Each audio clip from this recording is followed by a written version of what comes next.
Good morning, everybody. It's Councillor Menard here, and I've asked Vice Chair Carr to chair this meeting, and she's graciously accepted.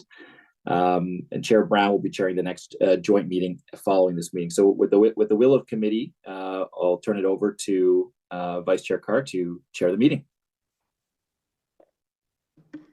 Thank you very much,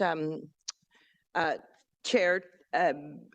Just to confirm that I do have the will of committee to proceed. Proceed. Thank you very much.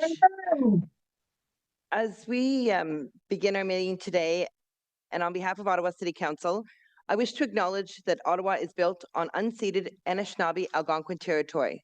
The peoples of the Anishinaabe Algonquin Nation have lived on this territory for millennia. Their culture and presence have nurtured and continue to nurture this land. The City of Ottawa honors the people and land of the Anishinaabe Algonquin Nation and honors all First Nations, Inuit, and Métis peoples and their valuable past and present contributions to this land. Before we proceed, I'll ask the committee coordinator to do a quick roll call of all members. Councillor Brown. Here.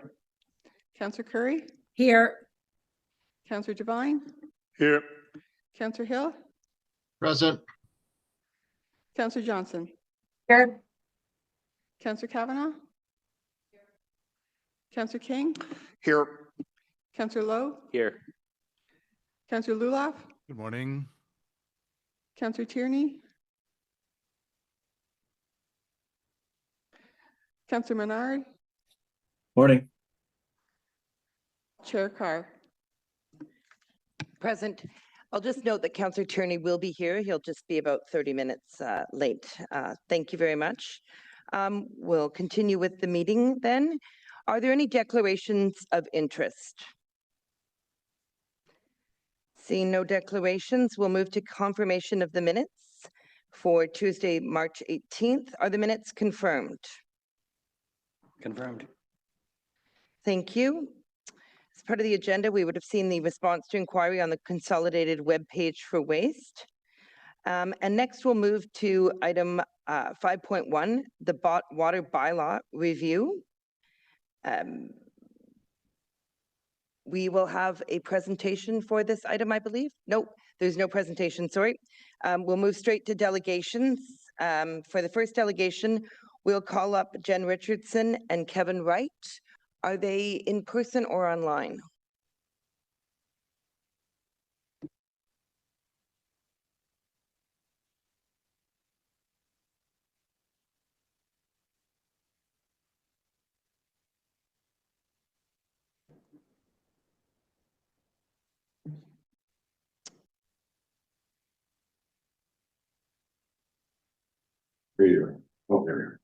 Hello, we are online.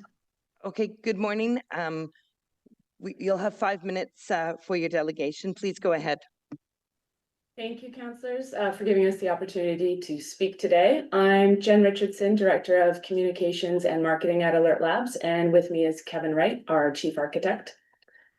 We did have slides prepared. It does not appear that they are up, so I will just speak to them. Alert Labs is a Canadian company based in Kitchener, Ontario, where we design and build smart sensors that detect water leaks with our advanced water intelligence software platform, Alert AQ. You can go to the next slide, please. We have helped save customers over 46 billion liters of water and prevent 125,000 metric tons of carbon emissions. Next, please. The proposed changes to Section 1710 state that only persons authorized by the city may attach any device to the city water meter, which may be used to track or monitor consumption. Next, please. And per the report, it appears that the main reasons for the proposed change to the bylaw are as follows. These devices interfere with the function of the water meter. 2, that there is a risk of city staff inadvertently damaging privately owned equipment. And 3, that property owners who wish to monitor their consumption can use the city's My Service Ottawa portal instead. Next, please. First, regarding the concern of water meter interference, this is the Alert Labs smart water consumption device called Flowy. If you're able to click the play button, there is a video there. Flowy water flow sensor sends minute-by-minute water use data to the Alert Labs platform called Alert AQ, which identifies leaks and then notifies users. Flowy helps customers save water and manage it more efficiently. Flowy straps onto a water meter in a few seconds. It does not alter, modify, or deface the water meter in any way. No pipes are cut and no water needs to be shut off. There's the video there you can see with the strap. We will move on if it's, there you go, thank you. Perfect. Okay, next slide, please. A study from Utah State University and a letter from water meter manufacturer Neptune both state that Flowy does not interfere with a water meter. Flowy is as non-invasive as looking at the water meter dial with your eyes. Next, please. The second concern is around liability. We acknowledge that city workers could inadvertently damage Flowy or remove it from the meter, which could cause Alert Labs customers to no longer receive that important water use data. However, our water flow sensors are extremely durable. And from the video, as you saw, the risk of damage to a Flowy sensor is very low because they are designed to be reinstalled multiple times if necessary. Alert Labs would also welcome the opportunity to work with the city to come up with a way to pre-authorize Flowy sensors. It could be through a sticker, such as the example shown here, that could be put on the device or some other means. We are dedicated to working with the City of Ottawa to come to a good resolution. Third, the report says that the MySO portal is sufficient solution for water monitoring. However, your constituents feel otherwise. Here are some of their thoughts. Next, please. Removing the use of these sensors would adversely impact our ESG commitment as it relates to water consumption. Next. The level of detail and analytics that the Flowy sensors provide is not available through My Service Ottawa. Next. We are seeing significant reductions to insurance premiums and significant reductions of incidents to property damage due to water loss. Next. Our condo relies on Alert Labs Flowy water flow sensor to monitor our building's water use and detect leaks quickly. Next. Banning the use of these cost and resource saving technologies gets in the way of responsible housing providers trying to do the right thing. Next, please. Hundreds of Ottawa customers rely on Alert Labs devices to protect their properties from damage with real-time water usage and leak alerts. In 2024 alone, Alert Labs water flow sensors saved the City of Ottawa an estimated 57 million liters of water and prevented 87 metric tons of carbon emissions. Next. The city's website also encourages its residents to conserve water and use it wisely. There is even a high volume user program, which shows the city's commitment to water conservation. And last slide, please. Before we close, I'll ask this. It is in the best interest of Ottawa residents, is it in the best interest of Ottawa residents for council to prohibit devices that help Ottawa businesses and property owners save water and prevent property damage? Thank you. Thank you very much for your delegation. Apologies that we didn't get the video up right away, but we did in the end. We do have a question. We have some questions from councillors, so I'll go to Councillor Devine first for a question to the delegate. Thank you, Chair. And thank you, Jen, for your presentation and for bringing this issue to light here. Not being altogether familiar with the change that you're concerned about, can I just get some clarity on this? With this new water bylaw review, are you concerned that what had been permitted, i.e. the use of your product, is now being changed? Or is this that there's a, is there a new prohibition that would disallow your product? Or this has always been the case and you're looking for an opportunity to relax that prohibition? The change to the bylaw, there's an addition, section 1710, and our understanding is that it changes it to say that no person shall be permitted to attach a device for the use of water monitoring and consumption. That section 10 is underlined as a new change to that bylaw. So yes, new change that would prohibit the use of devices such as ours. And so prior to the introduction of that new bylaw, your product was able to be used, or other persons were able to install your product other than City of Ottawa employees, I suppose? Yes, yeah, they're installed by our customers, and we do have over 500 locations in Ottawa installed currently. All right, thank you very much. I'll have questions for staff, but thank you. Thank you, Councillor Devine. Councillor Curry, you have a question as well? Yeah, thank you very much. Can you tell me, do you have any competitors? We do have other competitors that develop similar products. I do not know if they're specifically installed in Ottawa or not. Have you already tried to, thanks for that. Have you already tried to work with staff to help them understand better what's happening here so that they may have proactively not added this to the bylaw? We've reached out to them when we became aware of the change to the bylaw and the ban, and have mentioned to them that we would be more than happy to work with the staff to come to a solution. Either if we could remove this one section of the bylaw, if we could pre-authorize Alert Labs devices, we're very open to working with staff on a resolution there. All right, thank you. Are you a Canadian company? Absolutely, yes. We're a Canadian company based in Kitchener with 55 Ontario employees.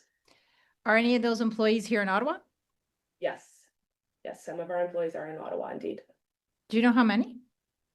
At least one lives in Ottawa, to my knowledge. And the Flowy device, is it Canadian made? Absolutely, yes. It's Canadian made. It's manufactured by us right here in Kitchener, Ontario. 15 feet from where we're sitting right now. Yep. Okay. Okay, I think that's all. I have more questions for staff. Thank you very much. Thank you. Thank you, Councillor Curry. I was wondering if you were going to ask if the employee was in the Canada Tech Park. I'll move to Councillor Lowe for a question to the delegate now. Thank you, Chair, Vice Chair. Chair.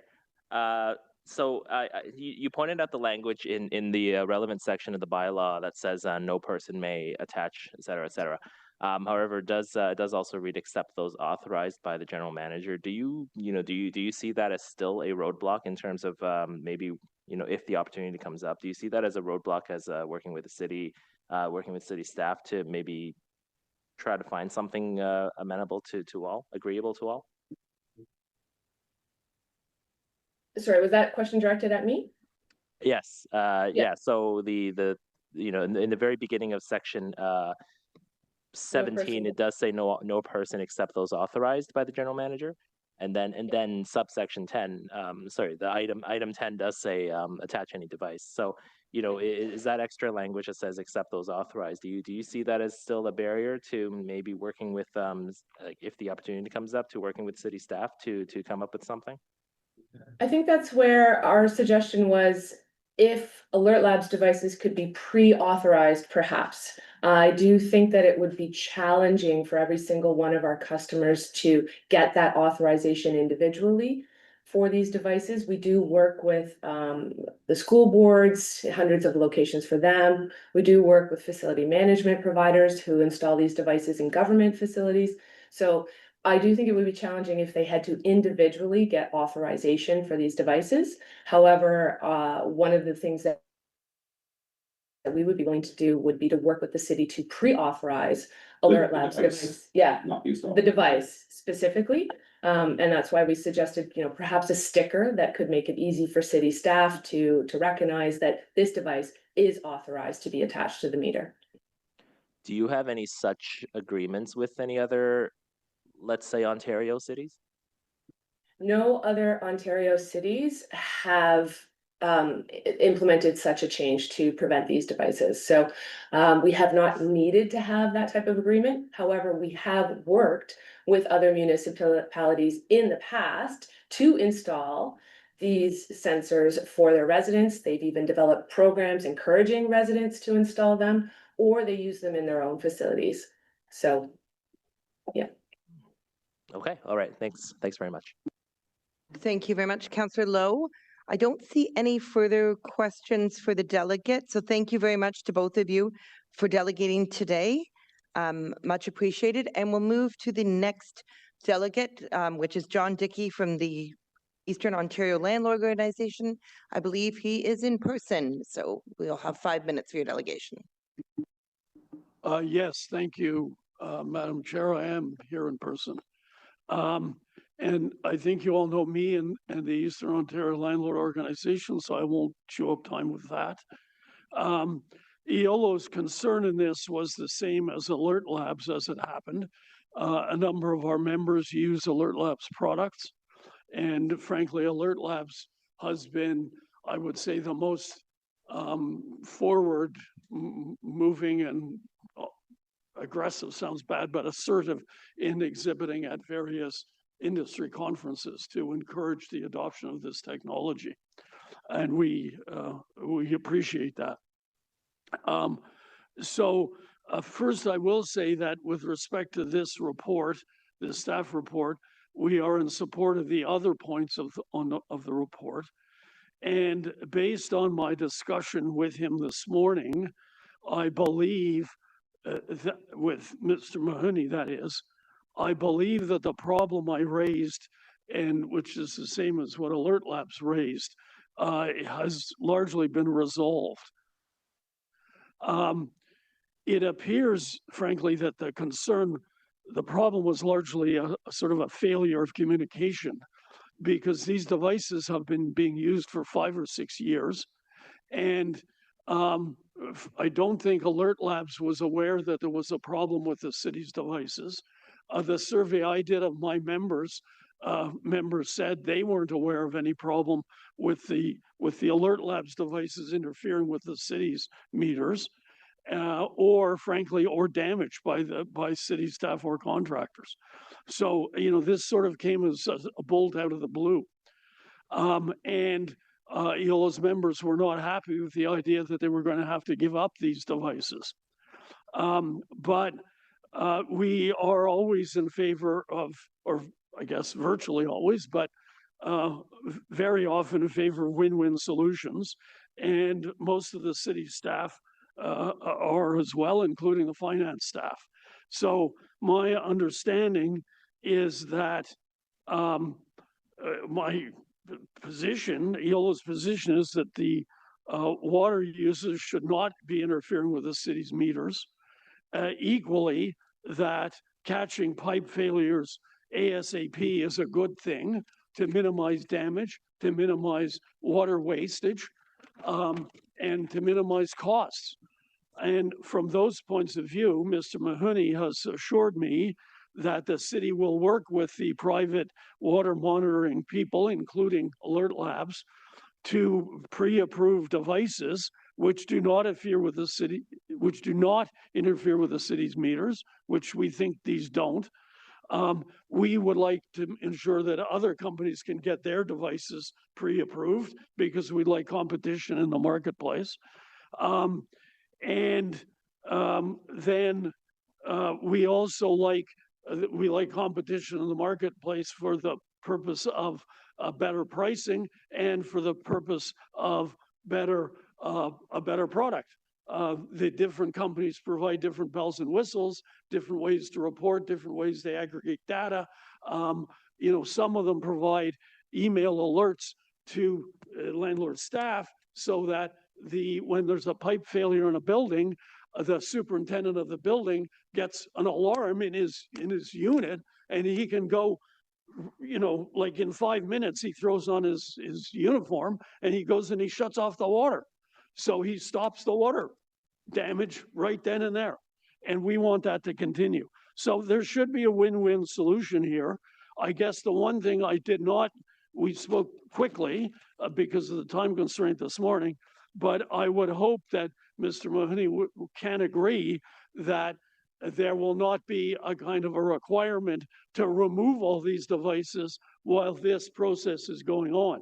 I mean, given the information we have about Alert Labs and the fact that we don't think they're causing problems, that those devices can stay as this process, this pre-authorization process is implemented. And, clearly if something is discovered, well, there may have to be a different measure on that. But I would hope that given this has been going on for 5 years, we can continue for a year or two as the pre-authorization process is implemented. So if that's the case, then I'm a happy camper. And the landlords and tenants in the city should be happy with everything the city's doing and, frankly, everything Alert Labs has done.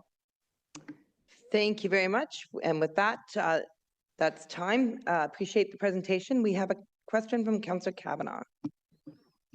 Yeah, thank you very much, John. Thank you for coming out. I appreciate the fact that you've been working with staff on this. You just mentioned about the one product. Is there other manufacturers, or is it just this system? Well, the main one is Alert Labs, but there are others. Yeah. I think there may be as many as 8. Okay. But as I said in my remarks, Alert Labs is the one that I remember from the industry conferences I've attended. And until recently, I was the leader of the federal landlord group as well as the Ottawa group. And Alert Labs has sponsored the federal sponsors and exhibited at the federal conferences. And I think we've had 1 or 2 others, but again, again, I'm sure in the United States there are other products, but in these days, no one's rushing to import stuff from the United States, frankly. I mean, Alert Labs is the dominant provider now, and they're Canadian, so I don't think we're rushing to go to other providers. Well, I'll ask staff this question, but you're not aware of any that interfere. Oh, I'm not, no, but I mean, I didn't research that point. We have the information from Alert Labs, well, and the people they talk to that suggest that they don't interfere, and we have their track record that suggests they don't interfere. I can't speak to the others. Okay, thank you very much. Thank you, Councillor Kavanaugh. Are there any other questions for the delegate? Seeing none. Thank you very much, Mr. Dickey, for coming out today and for your presentation and working with staff. I'm sure we'll have a robust discussion on this item. Thank you. Excellent. And if I could just thank Mr. Mahoney as well as all of you. Perfect. Thanks. Yes, Mr. Mahoney's heard your thanks. Thank you.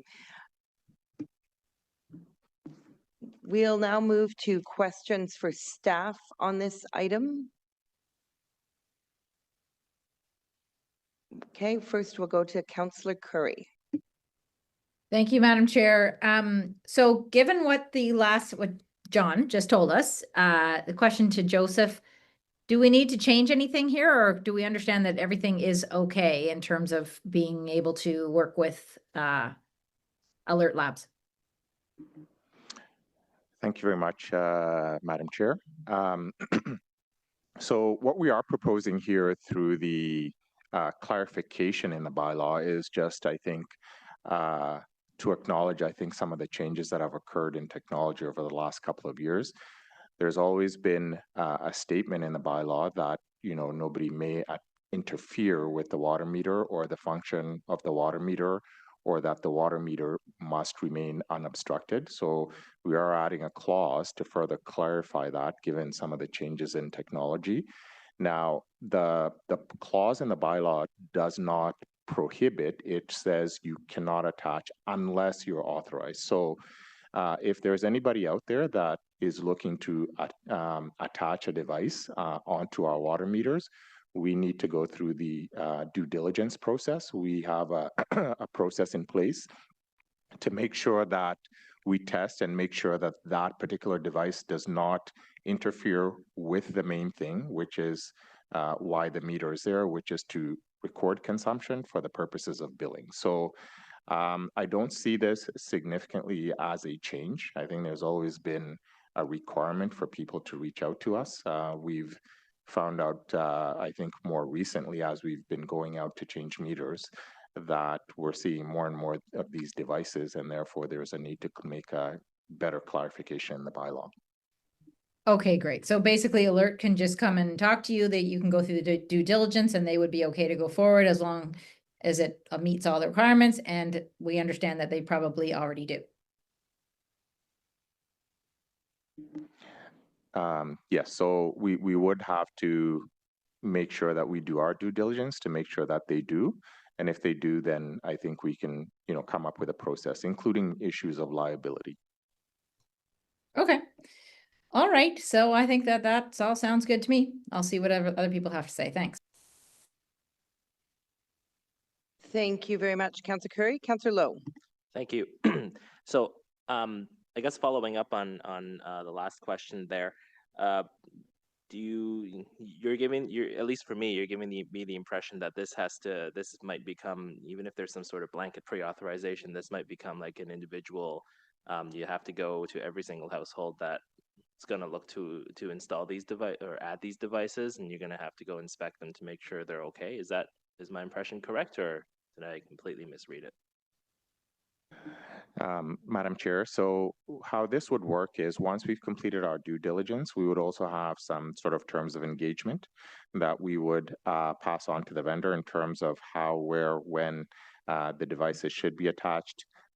If there was any damage while our contractors were out repairing the meter, who carries the liability, and so on and so forth. So we would need some notification if we sort of did some pre-authorization of the device.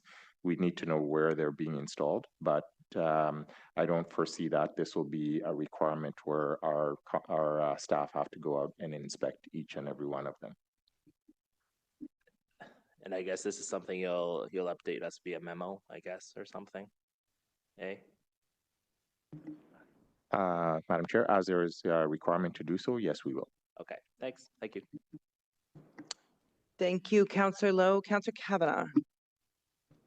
Thank you very much. I appreciate this, that we always have to be careful to protect our system.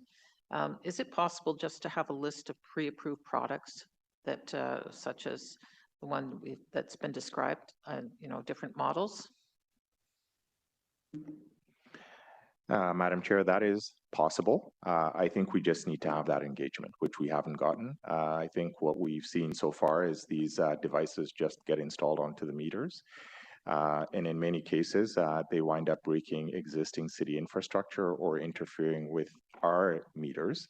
And so I think if we do have that engagement ahead of time and we have some due diligence to make sure that these devices are not interfering with the core purpose of the meter, which is to record consumption for the purposes of billing, and we have some framework in terms of how they're installed, I don't see any issues with that. So we could have a system where one of these is okay, and if it's not on the list, and obviously things have to be updated, that could work. And because there's obviously ones out there that perhaps they're a lot cheaper, and that's why people want them or purchase them, because they save money, but it could harm our system. So maybe that can be explained as well. Madam Chair, that is correct. So it would be on a case-by-case basis or on a product-by-product basis. We'd have to do our due diligence and make sure that it does check off all the boxes on our end. Okay, thank you. Thank you, Councillor Kavanagh. Councillor King. Thank you, Chair. I guess building off of Councillor Kavanagh's line of questioning, why wouldn't we just take an approach where we looked at a pre-approved set of standards around non-invasive technologies? I mean, there are many companies out there, especially Canadian companies, that are innovating around home automation technologies, water management technologies, and I'm assuming there must be some technical information that exists that would allow us to create standards that would just be pre-approved for this type of vendor. So I'm just curious, why isn't the city going down that road? It seems very onerous on the city, frankly, to evaluate every vendor that might do our infrastructure. Madam Chair, that is a great question. So we are looking at setting up some standards around that. There's a lot of great technologies out there that are non-invasive. And I think that is where we would really encourage the industry to look towards, instead of looking at attaching devices to the water meter. For example, there are ultrasonic strap-on meters that could be strapped onto the pipe that would sort of be able to achieve the same outcome. And our meters are going in that direction anyway. They're moving towards ultrasonic, which in some cases would almost render a lot of these attach-on devices that attach onto the meter completely irrelevant. So we are trying to be proactive from that point of view to make sure that people understand that there is perhaps an opportunity out there for the industry. The other thing that I would say is a lot of this information that is a lot of buildings and commercial properties and condominiums would like in terms of consumption is available on My Service Ottawa. We are looking at ways within the next year and a half in terms of improving our technology to allow external vendors to feed into our data on a more real-time basis. And I think that would also assist in terms of providing the options that Mr. Dickey was referring to. Well, I appreciate providing the capacity for more options, but of course, I think landlords should have maximum flexibility in terms of the vendors that they choose, and I think that we should be driven more by evaluating on the basis of a wider standard accessibility. So I hope that that's the direction we continue on. I just have one other question, and it pertains to the appointment cancellation fee. I'm just wondering if staff can provide justification for the $567 appointment cancellation fee for same-day cancellations, and whether you can speak to whether that really is aligning with 100% cost recovery. Mr. Chair, I'll pass that on to my colleagues, Marilyn or Tammy.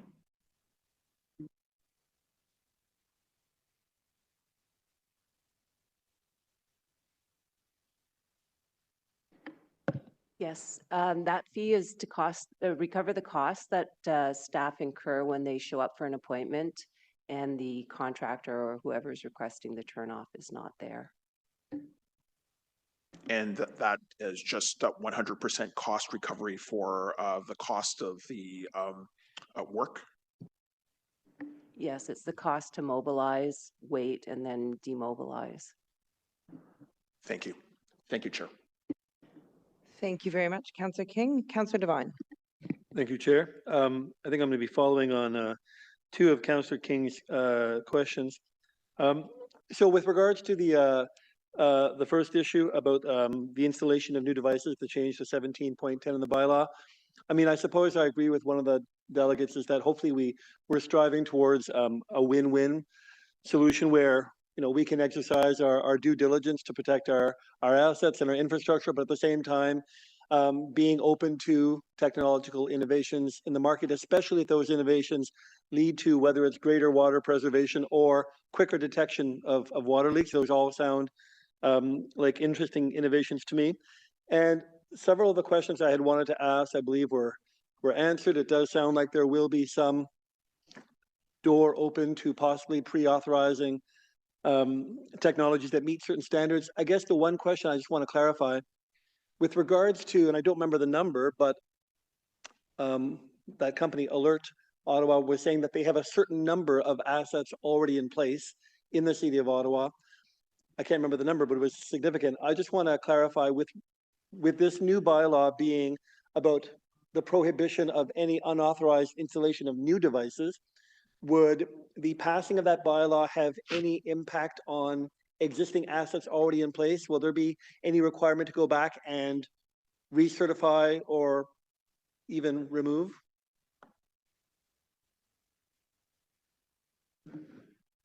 Thank you very much, Madam Chair. So if Council were to approve this update, I think one of the things we would be doing, as we should have done, is to engage with Alert Labs.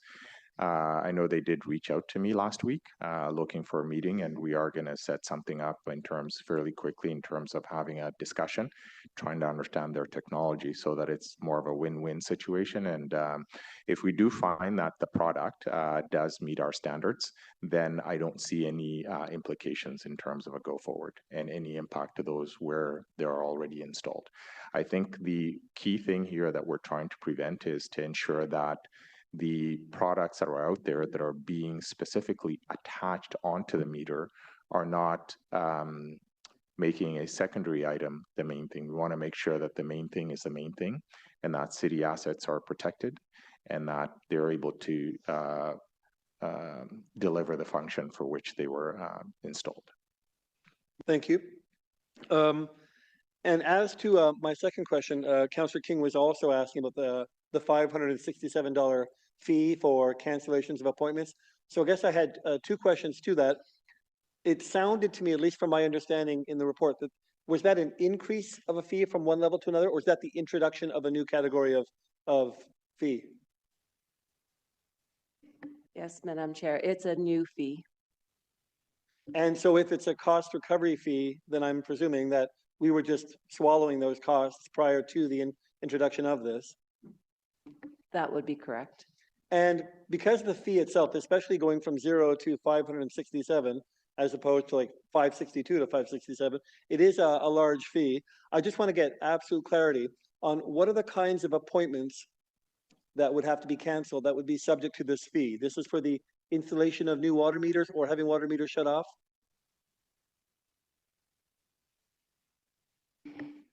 Yes, it's for these shut off and turn on of water services to a new, typically a new facility.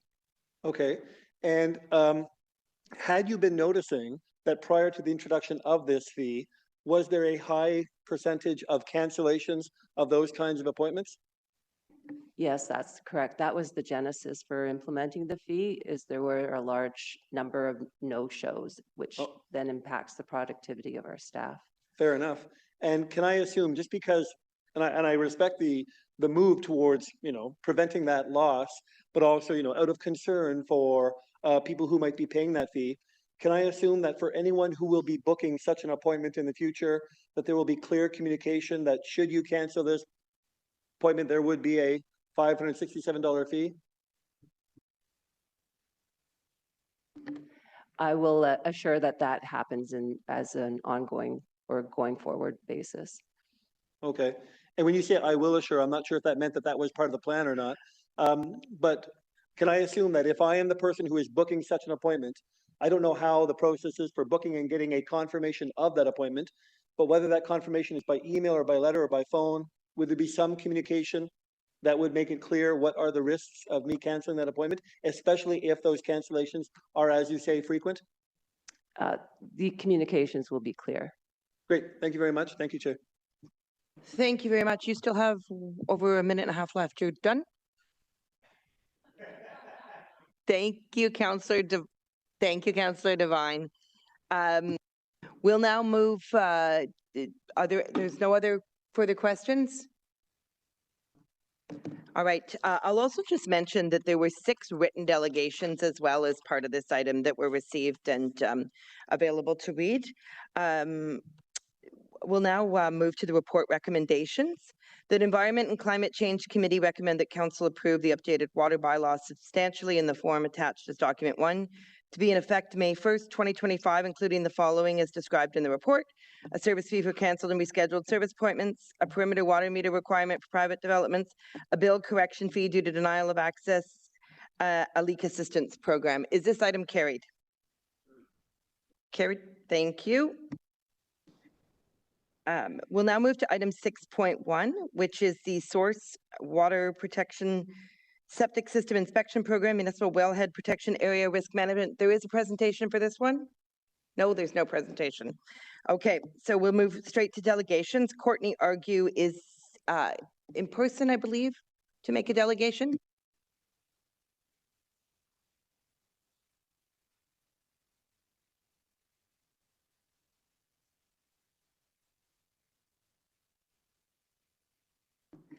Welcome. We've got the presentation up, so we'll give you 5 minutes to make your delegation. Thank you.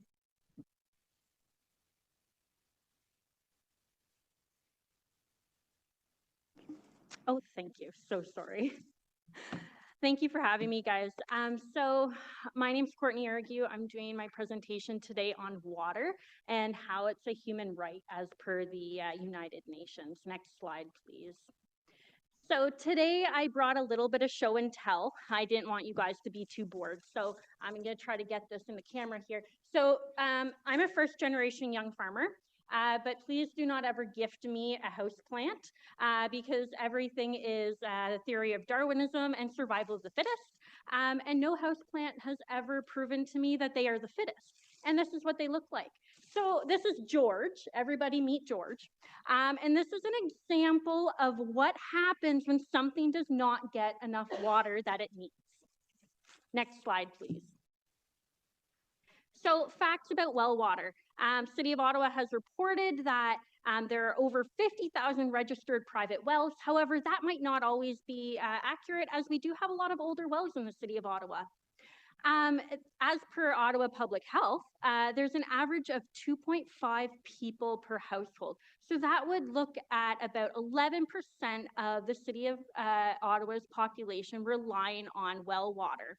And most of these people, as we know, are rural, which is really important.